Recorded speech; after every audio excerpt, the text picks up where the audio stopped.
Saludo muy especial a los alumnos de la carrera de Psicología de la Facultad de Filosofía. Bienvenidos a la clase de Psicopatología del Niño y del Adolescente. En esta oportunidad vamos a estar hablando de los trastornos disociales.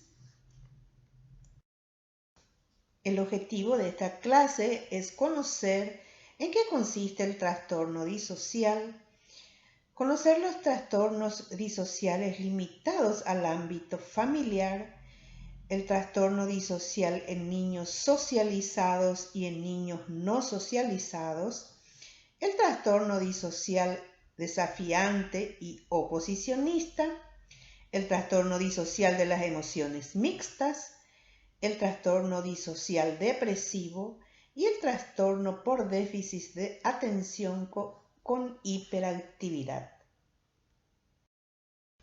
Trastorno disocial es un conjunto persistente de comportamientos que evolucionan con el tiempo. Se caracteriza por comportamientos en contra de la sociedad, antisociales, que violan los derechos de otras personas, las normas y reglas adecuadas para la edad. Algunos comportamientos antisociales: comportamiento agresivo y destructor que se manifiesta tanto hacia las personas como hacia los animales, sin que exista de manera aparente afectación emocional, falta de culpa y de empatía. Este comportamiento suele ir unido a amenazas o daños físicos. Falsedad y engaño, utilizado para obtener aquello que de otra forma no alcanzaría para evitar la ejecución de sus responsabilidades u obligaciones. Violación de reglas y de derechos de los demás. Por ejemplo, faltar a clases sin justificación, hacer bromas pesadas, travesuras, pasar la noche fuera de casa a pesar de la negativa de los padres. Etiología. Los factores que contribuyen al desarrollo del trastorno disocial son los siguientes. Primero, factores parentales. Se han encontrado que hay ciertas características de los padres que favorecen que sus hijos desarrollen un trastorno disocial. Por ejemplo, la educación rígida y punitiva, caracterizada por la grave agresión física o verbal, está asociada al desarrollo de comportamientos agresivos mal adaptativos. Patrones de disciplina incorrectos pueden variar desde la severidad extrema y estricta hasta la incongruencia o relativa falta de supervisión y control. Condiciones caóticas en el hogar, el divorcio, donde exista una hostilidad persistente, sobre todo si existe resentimiento y amargura entre los padres, el abuso, el maltrato infantil y la negligencia, alcoholismo y abuso de sustancias y los trastornos psiquiátricos. Número 2. Factores socioculturales. Sufrir privaciones económicas, vivir en zonas urbanas marginadas y que además exista consumo de drogas, desempleo de los padres, falta de una red de apoyo social, falta de participación en las actividades de la comunidad que pueden ser deportivas. Número 3. Factores psicológicos. Los niños criados en condiciones caóticas y negligentes suelen ser malhumorados, agresivos, destructivos e incapaces de desarrollar progresivamente la tolerancia a la frustración, necesaria para las relaciones maduras. Y por último, el número 4. Los factores neuropsicológicos. Exámenes neuropsicológicos indican que los niños y adolescentes que tienen trastornos de conducta parecen tener dificultades en el funcionamiento del lóbulo frontal del cerebro, lo que interfiere con su capacidad de planificar, evitar los riesgos y aprender de sus experiencias negativas. Se considera que el temperamento de los niños tiene origen genético. Los niños y adolescentes de carácter difícil, por ejemplo, baja tolerancia a la frustración, inadaptabilidad al cambio, inestabilidad emocional, tienen mayor probabilidad de desarrollar trastornos del comportamiento. Trastorno disocial limitados al ámbito familiar. Incluye trastornos disociales en los que el comportamiento disocial, antisocial o agresivo, que va más allá de manifestaciones oposicionistas, desafiantes o subversivas, está completamente o casi completamente restringido al hogar o a las relaciones con miembros de la familia nuclear o allegados. Las manifestaciones más frecuentes son robos en el hogar, referidos con frecuencia específicamente al dinero o a pertenencia de uno o dos personas concretas, lo cual puede acompañarse de un comportamiento destructivo deliberado, de nuevo con preferencia referido a miembros concretos de la familia, tal como romper juguetes u objetos de adorno, ropas, hacer rayados en muebles o destrucción de pertenencias apreciadas. El diagnóstico puede basarse también en la presencia de actos de violencia contra miembros de la familia. Puede presentarse también la provocación de incendios deliberados en el hogar. Trastorno disocial en niños socializados. Incluye formas de comportamiento disocial y agresivo y que no son simplemente manifestaciones oposicionistas, desafiantes o subversivas. Se presenta en individuos por lo general bien integrados en grupos de compañeros. Las relaciones con figuras de autoridad adultas tienden a ser malas, pero pueden existir buenas relaciones con algunas personas concretas. Las alteraciones emocionales suelen ser mínimas. El comportamiento disocial puede extenderse también al ambiente familiar, pero si se limita al hogar debe descartarse este diagnóstico. Con frecuencia el trastorno es más evidente fuera del contexto familiar y el hecho que tenga una relación específica con el colegio u otro ambiente fuera del seno familiar es compatible con el diagnóstico.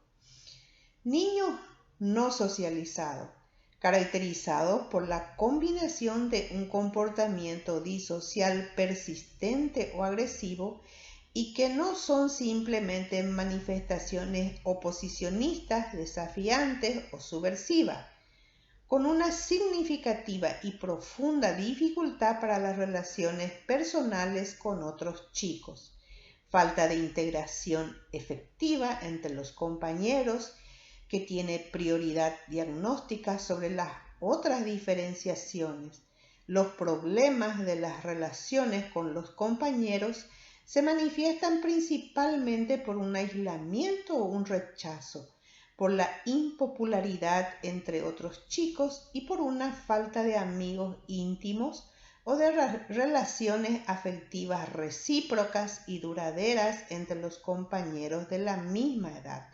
Las relaciones con adultos tienden a estar marcadas por la discordia, la hostilidad y el resentimiento, pero pueden existir buenas relaciones con algunos adultos, aunque falta por lo general una confianza íntima, lo cual no descarta el diagnóstico. Trastorno disocial desafiante y oposicionista. Trastorno disocial característico de niños con edades por debajo de los 9 o 10 años. Viene definido por la presencia de un comportamiento marcadamente desafiante, desobedientes y provocador, y la ausencia de otros actos disociales o agresivos más graves que violen la ley y los derechos de los demás. Un comportamiento malicioso o travieso grave no es en sí mismo suficiente para el diagnóstico. Muchos autores consideran que las formas de comportamiento de tipo oposicionista, desafiante, representan una forma menos grave del trastorno disocial, más bien que un tipo cualitativamente distinto. No hay datos experimentales sobre si la diferencia es cuantitativa o cualitativa. Sin embargo, los hallazgos actuales sugieren que si se tratara de un trastorno distinto, lo sería principalmente o únicamente en los niños más pequeños. Se debe utilizar esta categoría con cautela, sobre todo con los niños de mayor edad. Los trastornos disociales clínicamente significativos en los niños mayores suelen acompañarse de un comportamiento disocial o agresivo que va más allá del desafío, la desobediencia o la subversión, aunque con frecuencia suelen precederse de un trastorno disocial oposicionista en edades más tempranas.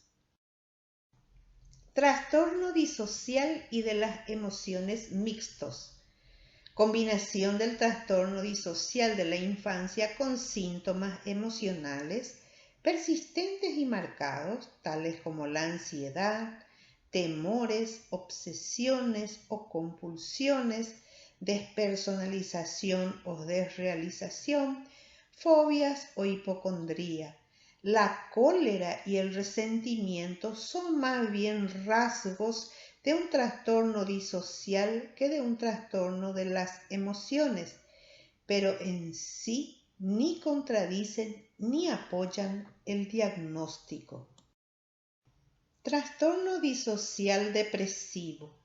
Combinación de rasgos del trastorno disocial de la infancia y de la depresión persistente y marcada del estado de ánimo, puesta de manifiesto por síntomas tales como sentimientos excesivos de infelicidad, pérdida de interés y placer por las actividades habituales, reproches hacia sí mismo, desesperanza. También puede estar presente trastornos del sueño o del apetito.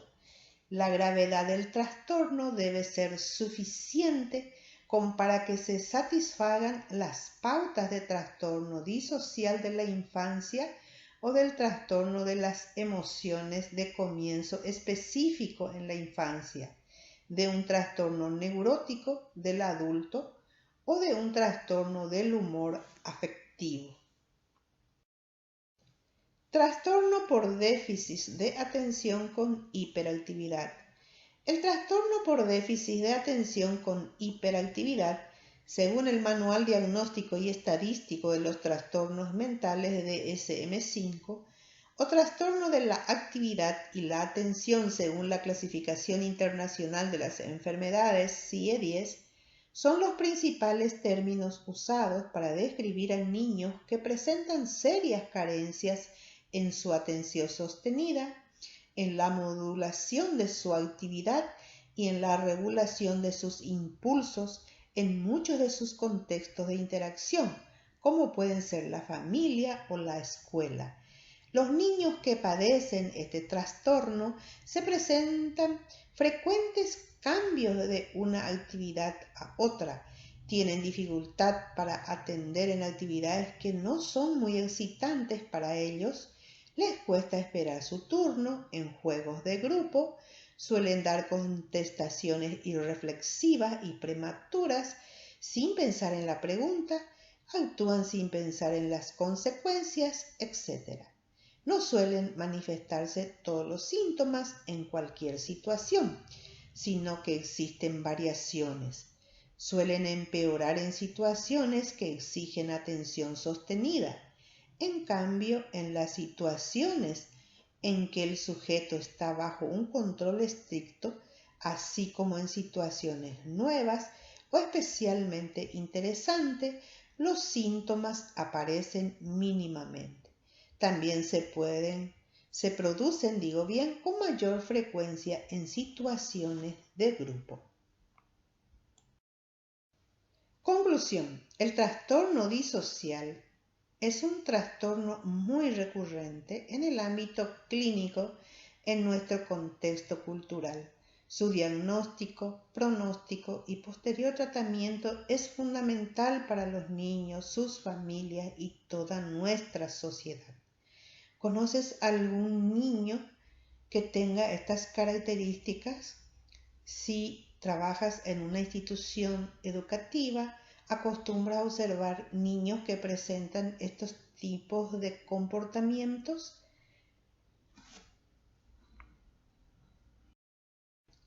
Apreciados alumnos, muchísimas gracias y muchos éxitos.